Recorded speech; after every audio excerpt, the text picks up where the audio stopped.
Don't go deep, go steep. Brilliant.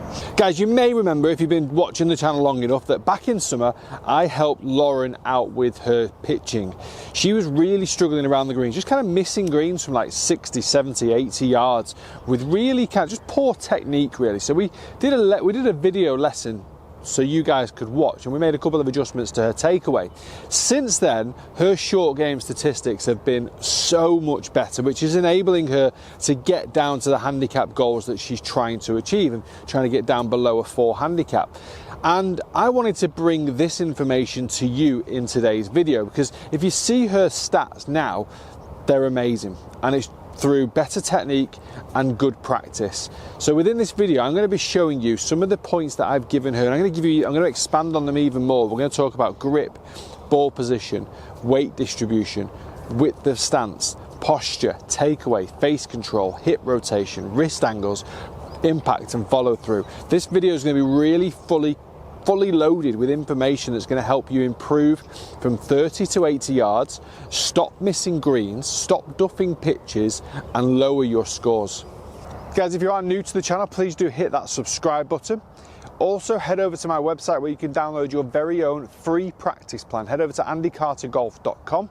Also, if you would like more tailored golf coaching to your specific needs and drills that are going to help you improve your game for sure, head over to the Skillist app, where I'm a golf coach. I've got 50 guys that I coach worldwide at the moment, from Australia to Mexico to here the UK to Dubai, and I can really help you out with a tailored practice plan and actual information about your golf swing and how you can fix your game.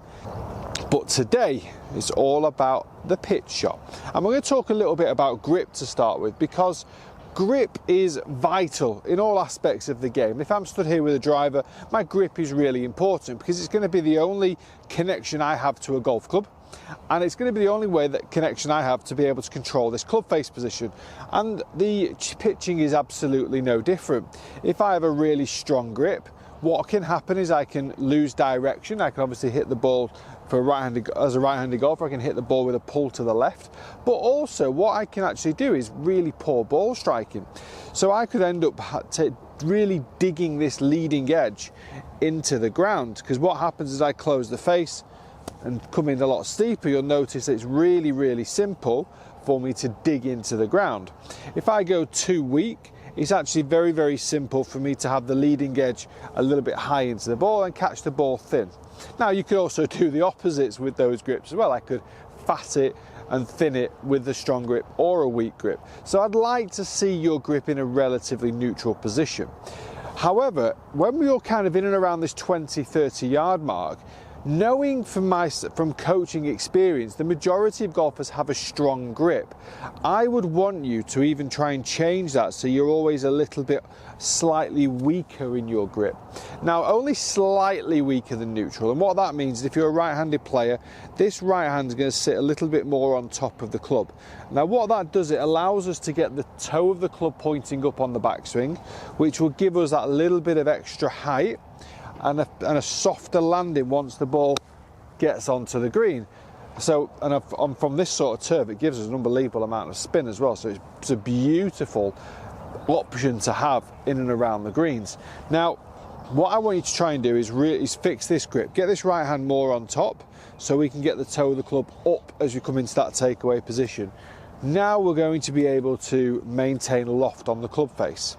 In terms of width of stance with a pitch shot, so let's say I'm about 20-30 yards from the green. I want to go 1, 2, 3 club head widths wide from toe to toe, but I'm going to go 1, 2 club head widths wide from heel to heel.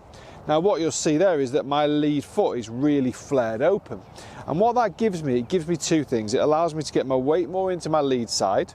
It kind of doesn't stop me from doing it if I didn't have it, but it gives me a bit more encouragement. But it also encourages me to be more open through the lower body as I'm coming through the shot. Really, really important that we allow this lower body to turn with the follow through of the golf club. I see a lot of players almost try not to move too much, maybe out of fear of hitting a bad shot or out of fear of actually hitting the ball too far. You're general conception of hitting this shot would be, if I move too much, the ball will go too far. And sometimes this can look like such an easy shot because we're so close. You think, well, I don't really need to do that much.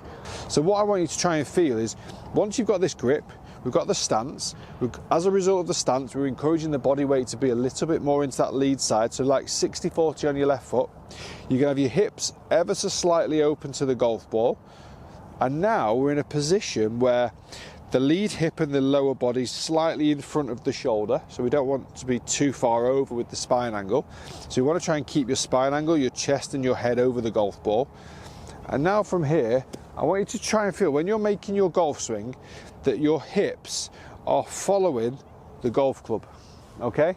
So we're going to try and make sure the hip follows the golf club.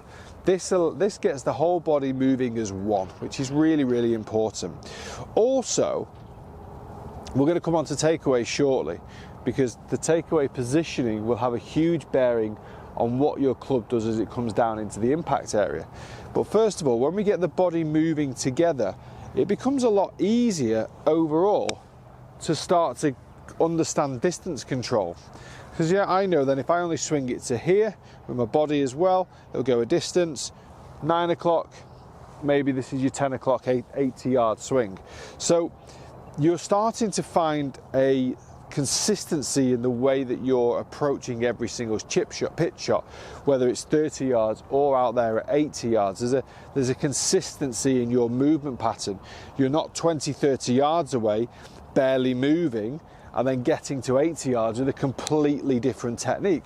We're going to use the same fundamentals from here as we would do from 80 yards. Now, coming into takeaway, we want to try and make sure that the golf club is at this point parallel to the target line, just like we would do for a normal takeaway on a full swing. Quite often I see players bring the club too far around the body. Now this keeps the club head quite low, and it makes the angle of attack into the golf ball quite shallow, which makes it very difficult to be able to hit down on the golf ball. Again, not impossible to hit down on the golf ball, but very difficult to hit down on the golf ball. What I want you to try and feel, certainly from like the 20-30 yarder, let the hands come more inwards so we can keep this trail arm nice and connected, and let the golf club stay more on the outside of the hands. And in doing so, look how the golf club's higher than my hands. So once we're in that position, the golf club's working up a little bit steeper, which means I can hit down on the golf ball. Okay, I can use my lower body to follow my upper body, so I can start to create that consistency in the sequencing, and I can get the ball up nice and high. I can get the landing trajectory to be quite steep, which means it'll stop a little bit faster as well.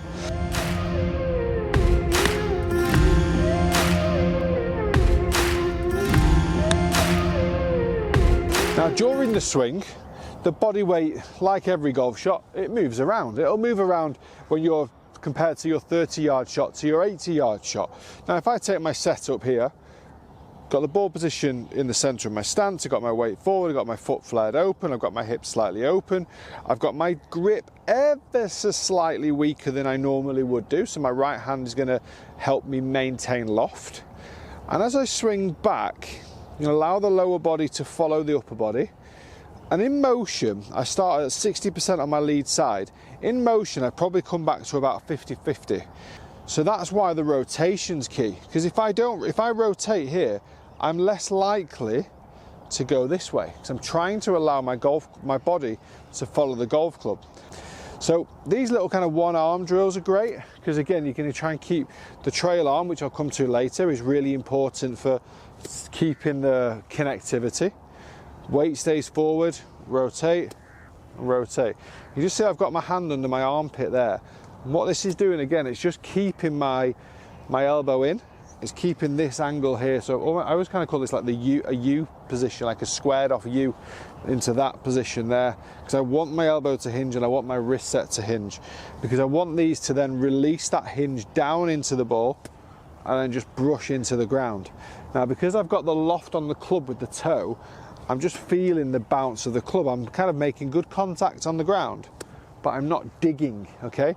I'm still hitting down, okay? but I'm not going deep. So I am going steep, but I'm not going deep. And that's a really, really key one. Rhymes always do well, don't they? Don't go deep, go steep. Brilliant. Right, so what we're going to do now, we're going to get that turn, we're going to get the golf club working a bit more on the outside of the body. We're going to not allow the body weight to go to the right side. We're going to do that through really good rotation, making sure those hips turn, not slide. It's a really good rotation. And then as you're coming through impact, you're going to notice that every single time my follow through is almost like I've just hit a full swing. I'm always going to follow the golf club right through the shot. There. Even though I'm only hitting this 30 to probably maybe just rolled out there to 40 yards, I'm still rotating into this position. Momentum with pitching and chipping, and obviously longer pitching, is really important. I find these shots harder.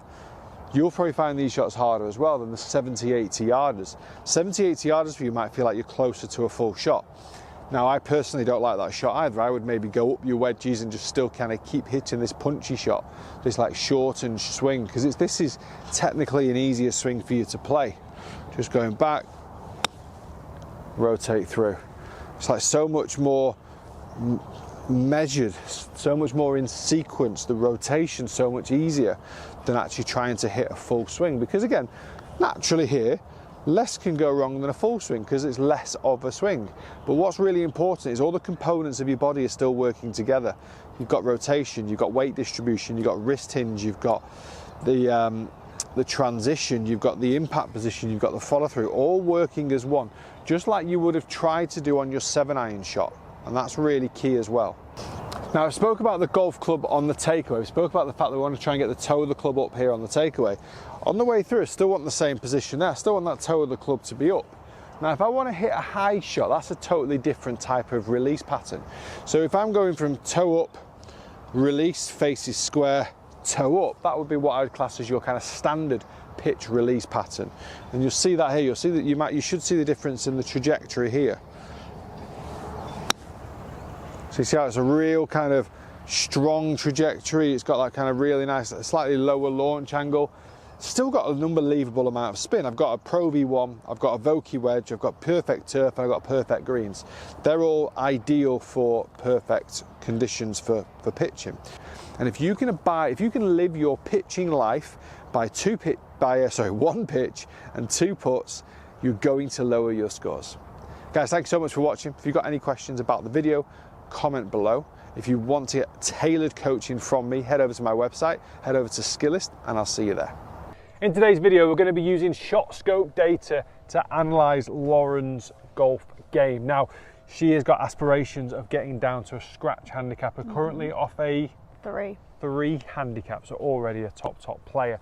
But I've identified a couple of faults in her game that we're going to look at today. Although the scores have been okay, she's been losing shots around the green. In the last round of golf, it cost you 4 shots, around the green. Now, one of the things we have been working on is trying to get her greens in regulation up a little bit higher, but we definitely need to be getting her up and down ratio higher than the previous, which was 23%. So I've looked into her technique, and a couple of bits that we're going to work on in this video is going to help her, hopefully, get those chip shots a little bit closer to the pin. Let's take a look at Lauren's chip shots in and around the green. For me, one of the issues with her movement is she gets the club a little bit too far around her body. That means she comes in a little bit too much from the inside and a little bit too shallow. So, what we're going to work on with Lauren is not allowing this right hand to pull the golf club behind her. So as she takes the club away, this right hand hinges from here and the club goes too much inside the body. Now, what you'll see from here is the club comes in, gets to the ground very early. So she's got to manipulate a lot with her hands. So when she actually does strike it, she also misses the target left. So because she's manipulating path and angle of attack, she's also losing control of the face. So what I want Lauren to do from in and around the green, this is probably the maximum distance, like 20-30 yards from the front edge of the green, is just get the feeling that this top hand stays on top of the club a little bit more. We get the leading edge parallel to her spine angle. We get the golf club, for you, that should feel like it's a bit more on the outside, is that right? Yep. So it almost like from a feel perspective, almost like she's swinging it out to in. Yeah? Yep. So take your setup for me there, have a little practice, get that right hand working on top of the club, that's it there. So you can still hinge, so go back again one more time. That's perfect, you get a tiny bit of hinge in there, but shaft angle works a little bit more on the outside, and then on the way through, we're gonna get that same motion. Really good. So straight away, beautiful.